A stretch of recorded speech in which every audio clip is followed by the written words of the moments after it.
My name's Zach. I'm 34, a senior account executive. And this is the story of how getting fired on my day off became the best thing that ever happened to me, and the worst thing that ever happened to my former boss. It started in January 2023. I joined Varden Dynamics, a mid-tier software firm out of Chicago. Nothing flashy, just CRM for logistics, but the pay was good and commissions were better. At least, they used to be. From day one, I had one goal: become the top closer. Within 3 months, I was out selling veterans. By the end of year one, I'd closed over $4.5 million in contracts. Repeat clients. Big names. Some literally emailed my boss. We stayed because of Zach. So how did management reward me? They didn't. 3 times I met with my director, Rick. Golf addict. Bleached smile. No spine. 3 times I showed him my numbers, my pipeline, my results. I asked for a raise, modest fare. His answer? Zach, we reward loyalty and attitude, not just numbers. Translation: shut up and stay cheap. So I did what any sane person would. I started looking elsewhere. Quietly. I used my own phone, never work devices. When a recruiter landed me a serious interview, higher salary, equity, actual respect, I booked it for my vacation day. Not PTO, not sick time. A fully approved day off. That was last Thursday. Somehow, Rick found out. Friday morning, I walked in. He was already in my office, sitting in my chair. He tossed a folder on my desk and said, "Interview go well?" I froze. Tried to play it cool. Asked what he meant. He smiled like a snake. "We trusted you." "Interviewing on your vacation day? Not loyal. Pack your things." I blinked. Thought it was a joke. After everything I brought in? I asked if he was serious. He didn't answer. HR will send paperwork. And that was it. I didn't rage. I didn't flip a desk. I just looked him in the eye and said, "Thanks, Rick. Hope that team loyalty works out for you." I walked out with nothing but my laptop bag and a fury that could melt steel. But I didn't break. I didn't spiral. I picked up the phone. Because Rick hadn't just fired me. He'd started something. When I stepped out of Varden's building that Friday, I wasn't just walking away from a job. I was walking into a war. I wasn't just a top performer. I was the hub. The guy people went to when deals stalled, systems broke, or clients panicked. I trained half the team, including Danielle, Raj, and Marcus, my 3 strongest reps. Danielle was already halfway out. Raj was pissed. His commission got restructured to protect the budget. Marcus had been quietly interviewing too. We used to joke. Whoever left first would throw lifeboats for the others. So I made 3 calls. Danielle picked up first. "Zach? Everything okay?" "Rick fired me. Found out I interviewed. Said I'm not loyal. That son of a bitch. I'm out. Send me your recruiter." Raj's response? "He what?" "Send the job link. Let's go." Marcus was quiet, but solid. "You made this job bearable. If they did that to you, I'm done too." By Monday morning, all 3 submitted notice. One even CC'd legal, called it retaliation. HR panicked. Looping in corporate counsel? That was rare. Varden was starting to crack. But Rick's real mistake wasn't firing me. He forgot the Rivas deal. Angela Rivas was my $1.3 million account. We'd worked together for 2 years, even before I joined Varden. She only stayed because of me. She hated Rick. Once, he cut her team's access for 2 days over billing. Took me 6 weeks of apologies and credits to patch it. She once told me, "If you ever leave, Zach, I'm gone too." So I called her. Told her I'd been let go. No pitch. Just a heads up. She didn't even blink. Good. I hated him. "You land somewhere else? Send me the contract." 2 days later, an email landed in my inbox. Subject: ready when you are. Attached: a letter of intent, $1.3 million contract ready to move with me. That's when I knew. This wasn't just revenge. It was going to be a fire sale, and Rick was about to drown in it. Then, a message popped up on LinkedIn. Monica Liu, from StrataSync. "Hi, Zach. Something's come up. Can we talk?" I didn't know it yet, but Rick's reach wasn't done. And what Monica was about to tell me would flip everything upside down.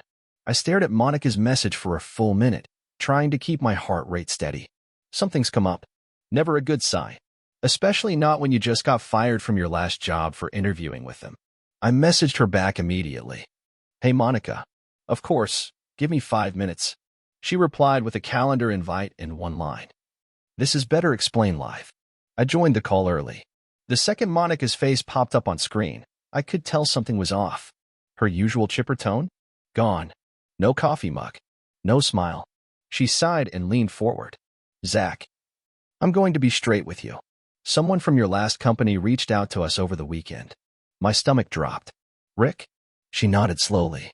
A man named Rick Delano called one of our VPs. Said he felt morally obligated to warn us about you. I just sat there, stunned. She went on. He claimed you were actively poaching clients while still employed, and that you'd been mentoring others to abandon ship. He said you were dangerously disloyal, and a legal liability. I couldn't even speak. It felt like someone had kicked me in the chest. He said he'd been advised to prepare legal action. Legal action? For what? Talking to people who quit after I did. Monica looked torn. Zach, I don't believe most of it. But our compliance officer has to look into this. It's standard. And until it clears, we have to pause the offer. There it was. Rick didn't just fire me. He was trying to blacklist me. Monica must have seen something in my face, because she softened. Look, I've never seen a VP hang up on someone faster than ours did with Rick. She called him a vindictive greaseball. But process is process. I'll keep you posted. I thanked her and logged off. I sat there in my apartment for almost an hour, staring at the wall. I'd done everything right. I was careful. I was professional. I even left quietly. And Rick was still trying to bury me. So I made a decision. No more playing defense. No more quiet professionalism. I was going to war. Step 1. I called my employment attorney, Tasha Grant. I'd met her through a friend years ago and kept her card just in case. That case had arrived. Within 48 hours, we drafted a formal request for Varden to cease and desist any further defamatory communication with prospective employers. Tasha's language was ruthless. Your client's reckless statements to third parties constitute tortious interference and defamation per se. Should these actions continue, we will not hesitate to pursue damages. I didn't even know what half the terms meant, but Rick would. The letter went straight to Varden's corporate counsel, CC'd to their COO and CEO. Tasha didn't play small. Step 2. I sent a message to every ex-colleague who had ever complained about Rick. A quiet little group chat that started with 6 people. By the end of the day, 23. Almost every single one had a Rick horror story. He docked someone's commission for being 5 minutes late to a client call. Forced a pregnant account manager to cancel her prenatal appointment for a meeting he no-showed. Once told a team lead she wasn't hungry enough because she didn't work weekends. And one of them had receipts, email screenshots, meeting transcripts, even a recording from a Zoom call where Rick explicitly joked about knocking Zach down a peg before my first raise request. We collected everything. A tidy little folder, labeled Exhibit A, Varden Retaliation. Step 3. I called Angela Rivas. Would you be willing to speak to someone if this escalates? She laughed. Zach, I've been waiting for someone to ask me that. By Friday, Monica from StrataSync called me back. Her tone was completely different this time. Just got off with our legal. They called Varden's bluff. Turns out, Rick had no legal ground. No contracts. No non-compete. And Varden's own corporate legal team threw him under the bus. They told our lawyers off the record that they had no idea Rick even made that call. The offer from StrataSync? Back on the table. Higher base salary. Signing bonus. Full remote. But I wasn't smiling yet. Because Rick had tried to destroy me. He failed. But now, it was my turn. I had a plan. And it started with 3 words. Glassdoor. Performance. Bombing. I didn't just want to get even with Rick. I wanted everyone to see him for who he was. First stop? Glassdoor. I'd never left a review there in my life. But that week, let's just say Rick became very, very famous in the Chicago tech scene. And I wasn't alone. I sent a few screenshots from our ex-employee group chat to some trusted former colleagues. The worst quotes. The commission lies. The team loyalty garbage. Within 48 hours, 5 new reviews went up. All brutal. All recent. All describing, in painful detail, exactly what life under Rick, the credit taker Delano, was like. Toxic manager who steals credit, crushes morale, and retaliates when you succeed. You'll bring in millions. He'll bring you down. It spread. Fast. By the end of the week, a recruiter friend told me 2 promising candidates had withdrawn from Varden interviews because of the reviews. Even better, a VP from a competing firm messaged me on LinkedIn. Hey, I read your name in one of the reviews. "We're hiring. You interested?" "No." But the fact they knew me from that? Delicious. Meanwhile, Rick wasn't handling the fallout well. Word in the group chat was, after Raj and Danielle's resignations went public, Rick held an emergency team meeting and full-on screamed about loyalty and internal leaks. Then, a junior sales rep, bless her brave heart, apparently said, "If you didn't treat us like garbage, no one would leak." She got a final paycheck and a box that same afternoon. Then came the real gut punch. Angela Rivas, my $1.3 million client, made good on her promise. She terminated Varden's contract and went public with her reasoning. In a LinkedIn post that got shared over 4,000 times, she wrote, "When leadership retaliates against talent, it tells you everything about their values. Zach was the only reason we stayed as long as we did. We're moving forward without Varden." She tagged their CEO. The firestorm in the comments? Unreal. Employees, clients, recruiters, former interns, all dragging Rick through the mud. But the final blow? That came from inside. One of the newer managers, someone Rick had mentored, reached out anonymously. He shared a redacted HR email. Rick had been placed on administrative leave pending investigation. Translation? He was done. No one said it outright, but everyone knew he'd gone too far. Firing me was one thing. Trying to sabotage my future? That was corporate suicide. I took one last drive by the Varden office the night I heard. Lights were off. Rick's BMW wasn't in his usual spot. For the first time since this started. I smiled. And yet, I wasn't done. Because there was one last person I needed to confront. Not Rick. Not HR. But someone who helped him tip off my interview in the first place. And I knew exactly who it was. Rick didn't just guess I had that interview, someone told him. And it wasn't HR, and it sure as hell wasn't StrataSync. That left only one possibility. Someone I had trusted let it slip. I went back through my messages. I hadn't told many people. Not even my family. Just the recruiter, Monica, and Ethan. Ethan had been my work buddy from day one. Same start month. Same onboarding group. We bonded over bad coffee and Rick's nonsense. Grabbed drinks, bitched about spreadsheets, even helped each other move once. But Ethan? He still worked there. Quiet. Always played the middle. Kept his head down while the rest of us raged. I texted him the night before my interview. "Wish me luck.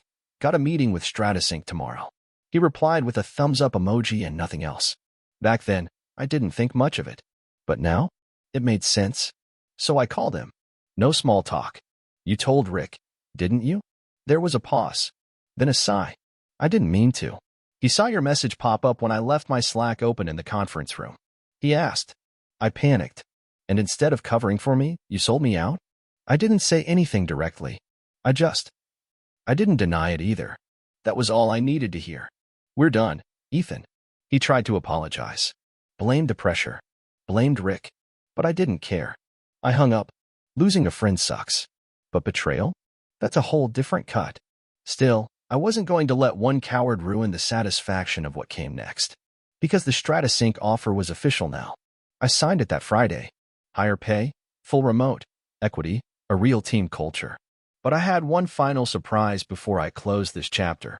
I posted an update on LinkedIn. Just a photo of my laptop, coffee mug, and a caption. New beginnings. Sometimes getting pushed out is the best thing that can happen to you. Especially when the people who pushed you end up pushing themselves out too. I didn't name names. I didn't have to. By Monday, it had over 10,000 views. And Rick? He never commented. Because he couldn't. He was officially terminated by then. Corporate made it quiet, but someone from HR leaked it to our ex-employee group. Apparently, he violated internal communications policy and acted against company interests.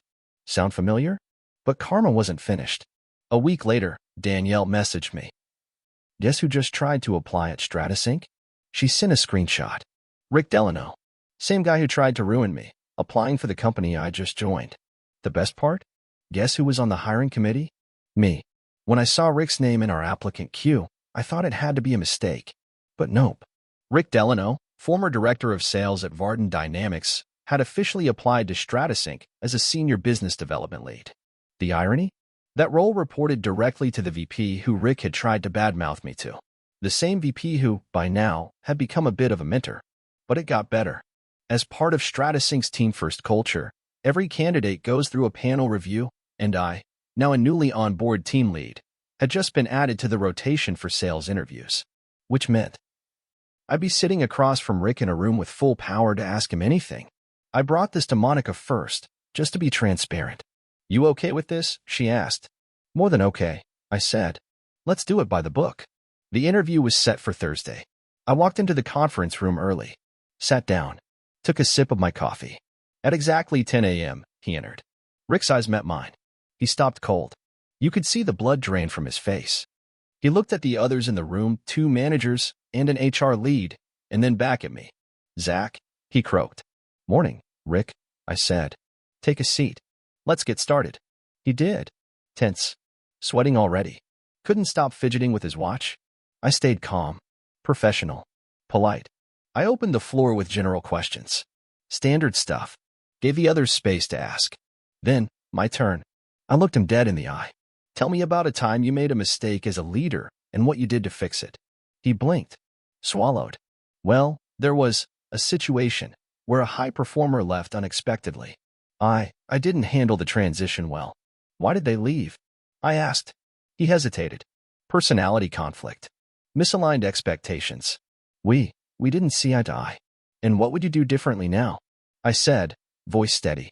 Rick looked at me, fully realizing this was his karma in real time. I'd listen more. I'd value people who don't always follow the mold. It was the first honest sentence I'd ever heard him say. After the interview, the panel discussed. Rick's resume was solid. Experience? Sure. Performance? Questionable. But culture fit? That was the death blow. StrataSync doesn't just hire results, they hire reputation. And Rick's? Well, thanks to Glassdoor, LinkedIn, and his own vendetta, his brand was radioactive. 2 hours later, I got the email. "We've decided not to move forward with Mr. Delano." I didn't gloat. I didn't text him. I just archived the interview file and went back to work. Because revenge isn't always loud. Sometimes, it's a quiet, professional no that echoes forever. A week after Rick's rejection, I got a call from an unfamiliar number. Normally, I'd ignore it. But something told me to answer. "Hello." A deep voice replied, calm but formal. "Zach Carson? This is Mitchell Rollins, CEO of Varden Dynamics. Do you have a moment?" My stomach tightened.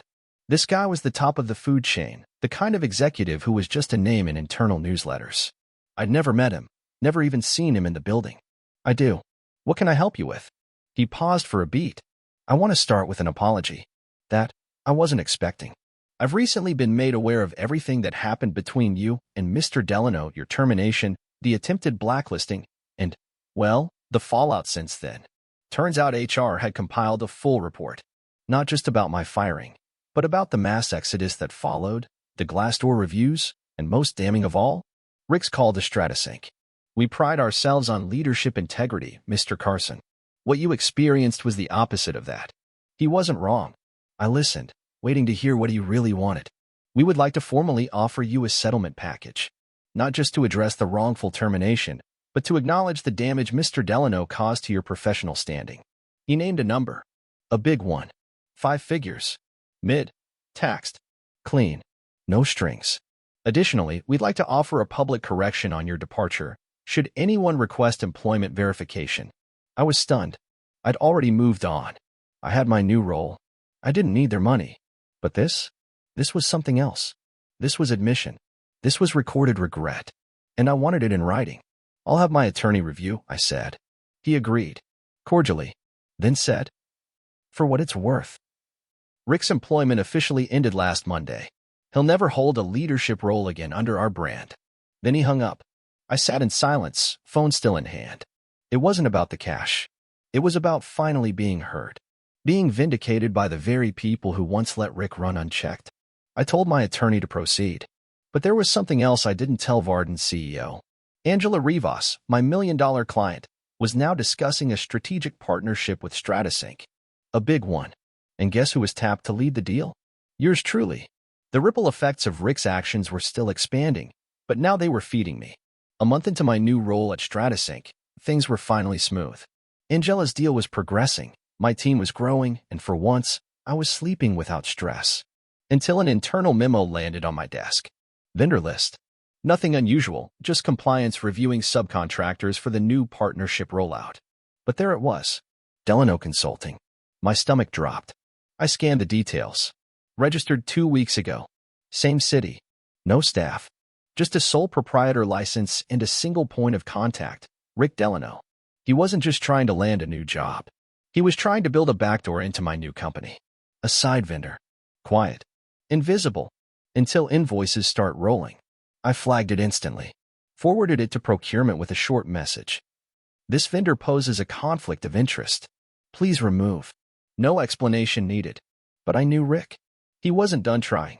This man couldn't handle failure, especially when he was the villain. His ego ran on delusion. And now, he was trying to sneak in through the cracks.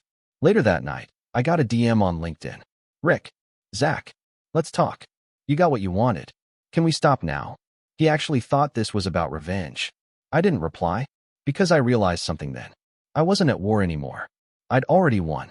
He was emailing me from a burner LLC, clinging to relevance, while I was leading million-dollar partnerships and sipping espresso on video calls with VPs who respected me.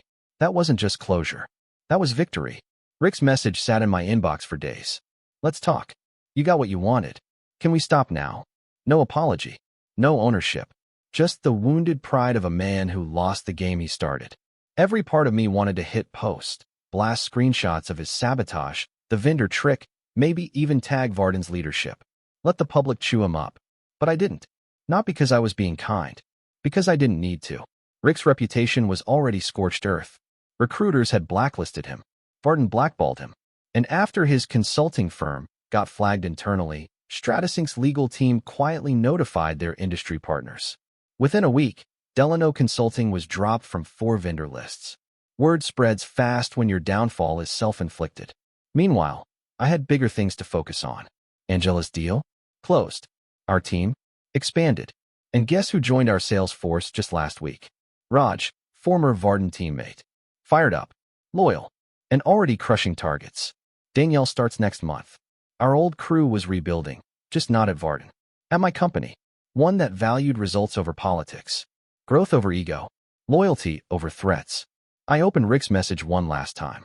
I hovered over the keyboard. And then, I hit delete. No reply. No fight. No final word. Because nothing destroys a man like Rick more than being ignored. 6 months after Rick fired me, I was sitting in a private lounge at a logistics tech conference in Austin, prepping for a panel. I was there as a featured speaker, invited to discuss enterprise growth strategy. Me, the guy Rick called a legal risk for attending one job interview. As I sipped my coffee, I spotted someone pacing by the registration table, arguing with the event staff. It was Rick. No badge. No access. Just a wrinkled blazer and desperation written all over his face. I leaned in and asked one of the coordinators what was going on. Said he was invited. His name's not on the list. He doesn't even have a company attached. Apparently, he tried to bluff his way in with a fake email trail and a borrowed invite. Security escorted him out 10 minutes later. He didn't see me, but I saw everything. The panel went great. Afterward, Angela pulled me aside with a smile. Did you see who tried to crash? I laughed. Oh, I saw. You know he tried to apply as a contractor for my company 2 weeks ago? My eyes widened. Seriously? My new COO flagged the name. Told me it sounded familiar. One Google search later, yeah, we passed. Then she grinned. You're officially protected. We clinked glasses of champagne at the networking mixer later that night. Rick's story was over. Mine, just getting started. A year ago, I lost my job for trying to leave a toxic company. Now, I lead a high-performance sales team at a company that actually values people. I speak at conferences. I mentor new hires. And when people ask me how I got here, I tell them, getting fired was the best thing that ever happened to me. Because revenge doesn't always come in flames and fury. Sometimes it shows up in success, in silence, in walking past the people who tried to bury you, knowing they just planted your roots instead.